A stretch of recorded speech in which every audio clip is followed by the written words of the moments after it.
こんにゃー、かなみです。皆様、大変お待たせして、ご心配おかけして申し訳ありませんでした。1月25日にアップした動画の通り、1週間お休みをいただいていたわけなんですが、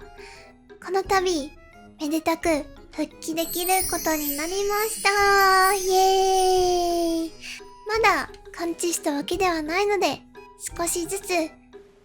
活動を再開させていこうと思っているんですけど、なぜこんな動画を撮っているのかというと、今後同じ目にあってほしくないなーって思ったのと、少しでも参考になるところもちょっとあるかなって思ったので、動画に残しておこうと思いました。お医者さんに言われた治療方法ではあるんですけど、かなみの体に合った治療方法なので、人によって多分違うと思います。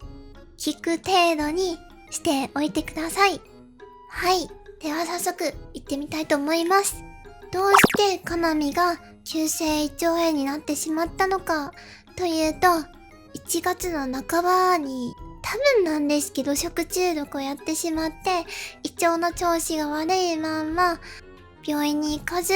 そっから急性胃腸炎に感染してしまったのであろうということでした。なぜかなみが最初の時にちゃんと病院に行かなかったのかっていうと、熱があって見てもらうためには PCR 検査を受けて陰性にならなければ病院に見てもらえないという状態でした。PCR 検査は受けさせていただくことにしたんですけど、その結果が検査が混み合っているっていうので、2、3日後に結果が出るような感じでした。2日後に無事結果が来て、陰性ですっていうのは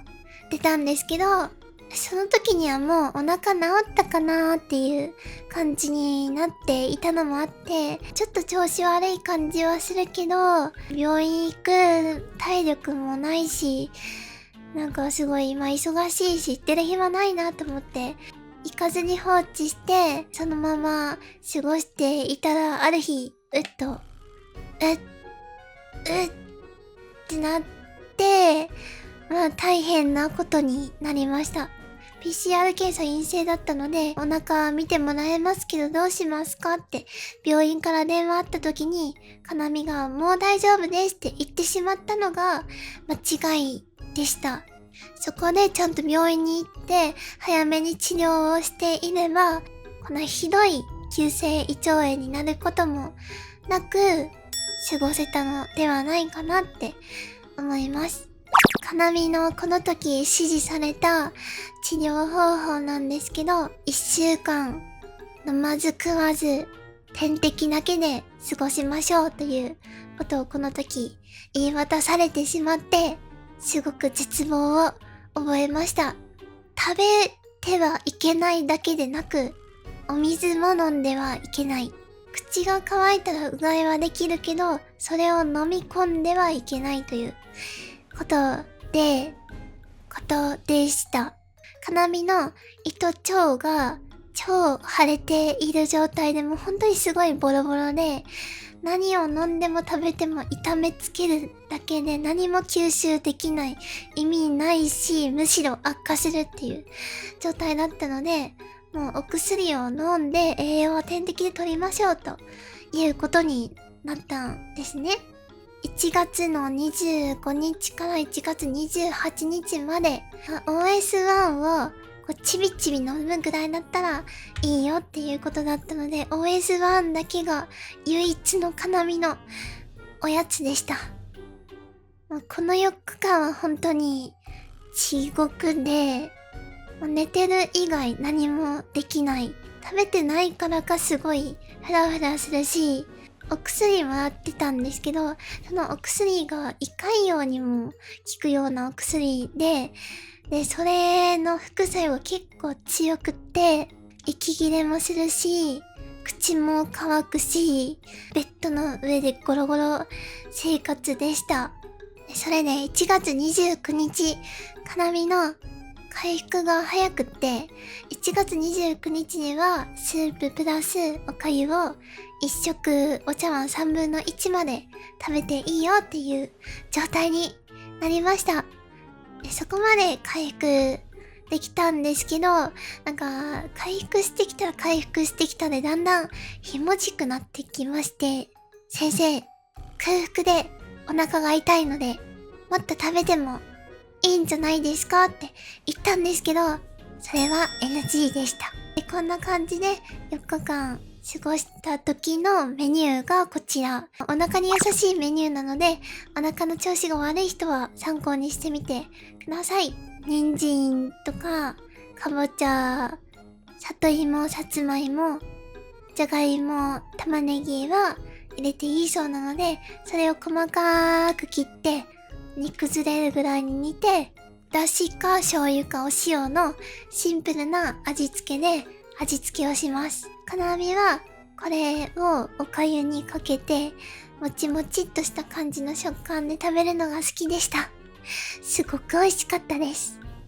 で、よく火を通したお豆腐やはんぺんを同じように細かく砕いて入れて食べてもいいそうです。で、こんな感じの食生活を4日間過ごしていたわけなんですけど、で、めでたく昨日2月2日に焼き魚とか和定食、日本食だったら食べてもいいよーっていうことになりました。まだ量的には制限はあるんですけど、乳製品とか生魚とか生野菜は食べてはいけないとかいう制限はあるんですけど、それでもとても今は幸せです。幸せです。で、今はもう消化器の動きを正常に戻すようなお薬に切り替わりました。で、このまま1週間何もなければ完治ということらしいです。まあ、お医者さんの言うことをちゃんと大体守ってきたので治すことができました。途中みんなに励ましの言葉をもらったりとか、活動もできなくて気分が落ち込んだりとかもしたんですけど、みんなが励ましの言葉をくれたおかげでなんとか乗り切ることができました。本当にありがとうございます。この1週間で唯一良かったなーって思ったのは、この動画を作って教訓として動画を出せるということと、お預けをされるワンちゃん猫ちゃんの気持ちが分かったということです。というわけで、かなみが体験してきた胃腸炎なんですが、胃腸炎の治し方は諸説というか、調べたら色々あってよくわからないところがあると思います。なぜかかなみは禁止されてたんですけど、ポカリがいいとかヨーグルトがいいとか、書いてあったりもするし、なので多分それぞれに合った治療方法があると思います。なので自己判断で治療することは絶対にやめてください。不調を感じたら迷わず早めに病院に電話しましょう。このご時世なので熱があったりしたらすぐ見てもらえたりは難しいと思うんですけど、諦めないで病院探しをしてほしいなって思います。同じ経験をする人が増えてほしくないので、ぜひぜひみんな調子が悪い時は迷わず病院に見てもらってください。というわけで、猫とかなみでございました。次の動画や配信でお会いしましょう。よかったらチャンネル登録、Twitter フォローしてください。お願いします。じゃあまたねー。おつにゃー。